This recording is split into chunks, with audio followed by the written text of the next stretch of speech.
Hey guys, so Ryan aka Ruggles hosted a few of the Yu-Gi tubers and players in Toronto for a Yu-Gi-Oh testing session, and in today's video we're actually going up against the one and only DistantCoder, who of course is a very fast growing channel. And if for some reason you don't know his channel or haven't checked it out yet, definitely go check it out. I'll have all the links down below. He does a lot of ruling videos, but also is a very good player as well.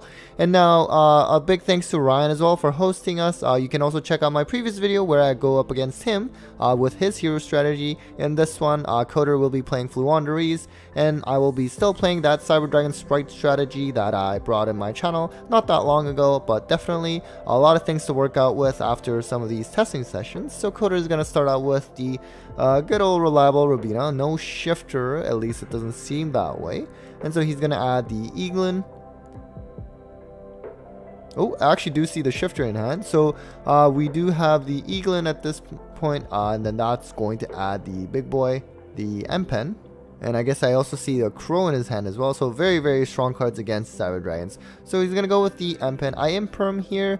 I mean, obviously imperming on the first bird would be nice if it would actually resolve. I mean, in the event that he has Advent, then, you know, that sort of gets wasted. And with on the M-Pen, at least it sort of forces him to whether, you know, use Advent or just eat it, I guess, essentially. He does have the one set, which I would assume perhaps he just hard drew the Dreaming Town. On end phase, he actually shifters, which is pretty deadly, instead of shotgunning it right from the beginning. And I think he's taunting me there. And so now Cyber Dragons, it does not play well under shifter, because for example the Galaxy Soldier, hers play to make Infinity, that becomes dead under shifter because you cannot pitch hers under shifter, unfortunately. And with this going first variant of Cyber Dragons, Galaxy Soldier, hers is the only way to go into Infinity because we're not playing machine dupe, and so that's the unfortunate part.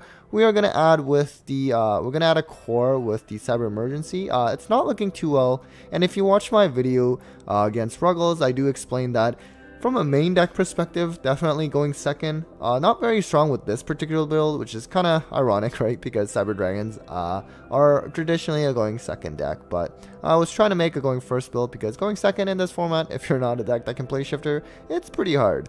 So he's going to activate in the Dreaming Town. And he's going to get the Apex Avian, which is like the Omni Negate. And he also seems to be playing the Dogmatica stuff, because you do see that Nadir Servant in his hand. And now he's going to summon that Robina and get the Fruit Loops Uncle Toucan Sam, and then use that effect. Get that Dreaming Town back. So really this deck works very well under shifter, unlike other decks. So for example, let's say Spright, they can play shifter. Really just to combat tiers, but reality is it doesn't actually play well under shifter. It's more so that they can play shifter, but they don't actually benefit from it as Floowandereeze would. So I mean, we try normaling the core, and we have to use its effect because it is mandatory.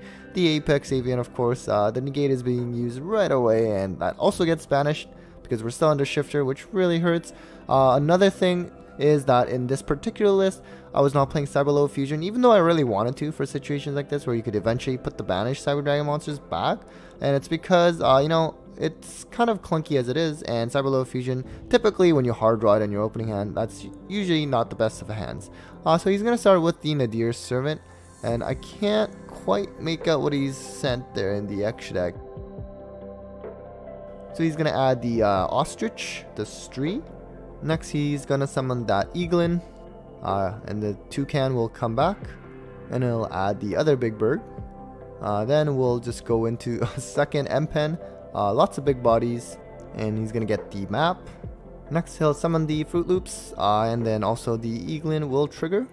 One thing Coder did clarify for me actually is that with Clockwork Knight, because all the little birds, it says that, you know, when whatever wing beast is summoned, they can add back. But actually under Clockwork Knight, they will not be going back. So that's really cool. I actually thought they would still be considered wing beast on the summon. But anyways, obviously I had no hope here, and look at his hand, just absolutely loaded. So we're actually just going to go straight into game 2. Alright, so on to game 2, and of course we are siding in this instance. Now if you saw my previous video against Ruggles, we actually were not siding and we were just doing multiple game ones. But for this one, we did have a side deck for each of our lists, so we are treating it like a real match. So we are going to go first because this is how the build was made, even though Cyber Dragons are traditionally meant for going second. And we did slap on a bit of a Spright package as well as Window, which of course is useless in this Flunder matchup. But we do play some powerful sides, such as Eradicator Epidemic Virus. So we're going to summon that core and add the Repair Plant, because now we can try to do our Nova Infinity play through the help of Galaxy Soldier and hers. And so we're going to go into the Almirage to get that Cyber Dragon Grave. Now if this was a deck Tekken that was running like Bestials, for example, you know, doing that before I activate the Repair Plan is pretty deadly and pretty much kind of like ends my turn in a lot of instances. So definitely is a pretty vulnerable deck at the moment. But I mean, you know, realistically you can say that about a lot of rogue decks that cannot play Shifter, because Issues of Tears and their Grave Shufflers, as well as whatever all the interruptions that they put up, is just really strong. So we're going to add the Soldier. So because in this particular build we are playing only one Cyber Dragon, and I already had the Cyber Dragon in hand, that's why I pitched that first. Normally you start off with the Soldier pitching hers, but it just sometimes varies depending on what you draw. So we do slap on that Nova. You're going to use that effect, and definitely make sure to revive core, because that's the level 2, at least if you're playing the Spright stuff like I am in this video. And so we're going to go with the Infinity, which of course has been getting a little bit of hype now that with the unban of the Xyz monster that I can't pronounce. And so we do have a level 2 there, so we can actually go into Elf at this point. Elf can bring back the core, and now we have full Spright combo in a sense. Not playing the Frog stuff, of course, because we already have the Cyber Dragon stuff. But now we're going to use the Gigantic effect to be able to special a level 2. Normally I would try to summon like Gale Dogra, you know, to go for that Window play, but as I mentioned earlier against Flu, they don't special summon, so Window would be a very bad option. So instead we're going to go with the blue, the Jet, and then that will get me the starter. I believe I searched that because I already hard drew the Smasher, that's my guess. And so now we are going to link off.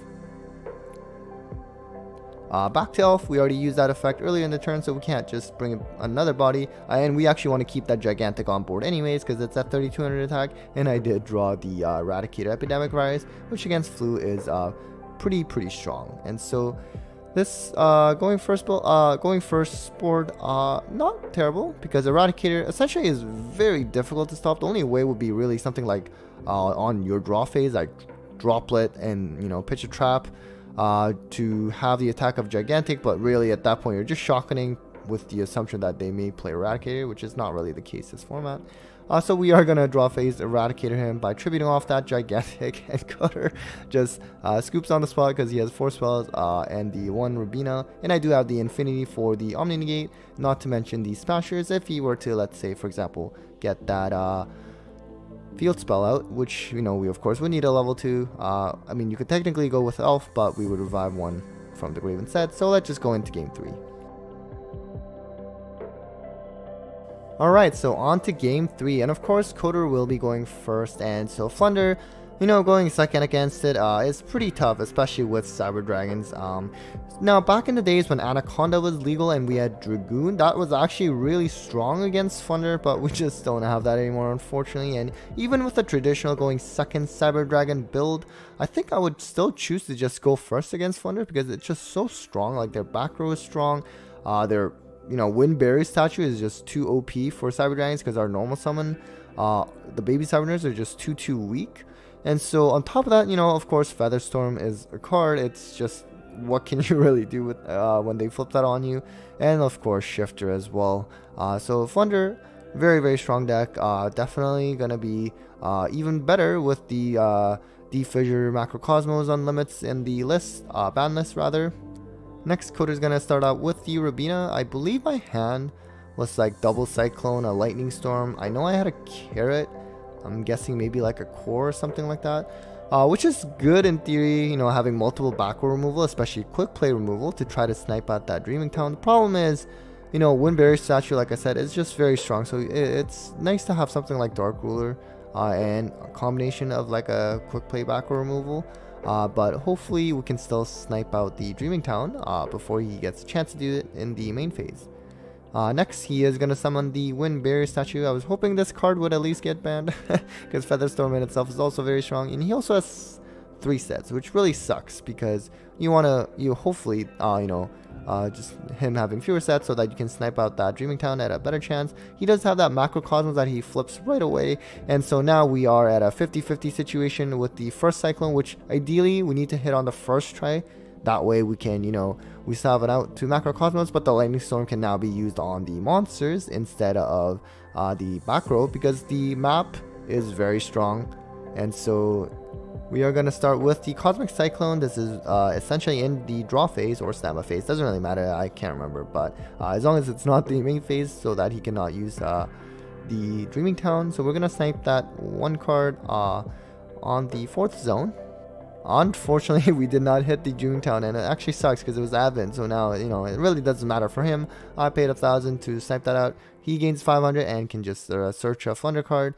And so now we know that the last set is the Dreaming Town, which we'll still have to hit, I guess. But yeah, the map is also too strong on its own, and the Macrocosmos especially is very, very strong as well. And so I was hoping I would have just hit that Dreaming Town on the first go, but unfortunately not. And so now I have to make the decision of whether, do I just let him keep the map and the Macrocosmos, or do I let him keep the monsters, which both is a lose-lose situation. The Wind Barrier statue is unfortunately too strong for Cyber Dragons. So ultimately I do decide to use the Lightning Storm on the back row just because, Macrocosmos really just kills me, but more so it was because of the map, because I did have to normal like the core, because otherwise, if there was no map, I could just get rid of the monsters and then just make Zeus and just wipe the board. But unfortunately, it was just a really tough decision to make. Either way, he was going to have access to his standard Flunder interruption on the opponent's turn. And so we do wipe the Macrocosmos and the map out of here. So we are going to start off with the core, and basically we're trying to search for the overflow. But he does have a lot of resources, not much more I can do, just not being able to special. And so if I had access to, let's say, like Smashers, that would have been nice as well, which is kind of hard to do, especially because, you obviously can't use starter under Wind Barrier, so you kind of have to have like multiple sprites in hand. So we're going to search the overflow just and hope that we don't die, but most likely we will. And so unfortunately this is the best I could do. I was really hoping for some kind of monster negation for that barrier statue, otherwise I would have been in a pretty good position. But that is certainly a downside of Cyber Dragons against Flunder, and this list in particular, where it's not really meant to go second, but definitely something to keep refining with this list. He's gonna get the Fruit Loops and get the other bird effects, and we'll just get that Eaglin back as well as the Advent, and then we summon the Eagly and get the and the Robina will also trigger as well, and he's gonna get access to the Mega Ryza, which is a very strong card. Then he will tribute and summon the Apex Avian first, which is the Omni Negate, a card that actually used to see play in Pendulum Magicians 3 years ago-ish. I know I used to play this, I really liked the card. Just being able to pen summon it each turn was pretty deadly. Next he does have the Advent, so he's going to banish and then add the Flunder card and also gain 500 life. And he's going to add the map again, and so he'll activate the map. I think this card was like, I don't know if it was like limited or semi-limited in OCG. I think they did some kind of hit to it. I know they semi-limited the Dimension Shifter as well, so at least they hit Flunder to some degree. But unfortunately TCG, we are gonna have to deal with Flunder with the 3 macro, or rather 3D fissures. I don't think they'll also play 3 Macrocosmos. I don't know if they really have the space for that. I mean, technically they could, but then they would have to sacrifice some potential flexible going second cards. And so I think they're probably not maxing out on them, but I'm sure there are other anti-meta strategies out there that will max out on whatever floodgate that they are able to play, including Macrocosmos as well as the D Fissure, which can really just absolutely crap on tiers. And so we do have the Street coming down as well. Next he's going to tribute. And oh yeah, I should probably mention this whole time, obviously the overflow is like dead at this point because we do have the Apex Avian, which can Omni Negate. And for those of you wondering why I didn't use it sooner, honestly, I just sort of gave up, and this is a match we're playing for fun, and I also just knew no matter what, you know, whether I use the overflow or not, this was just not a winning situation for me, but was definitely fun to just keep playing this strategy. Flunder again is just not the best matchup for this deck, especially this particular build, because I'm trying out the whole Winda thing, which does absolutely nothing against Flunder. So I need to figure out what I could do perhaps to make it more flexible and actually not die to Flunder immediately, but certainly a lot of work to be made, but that was certainly a fun game. So that was it for the match. Hope you enjoyed it, and well, take care everyone.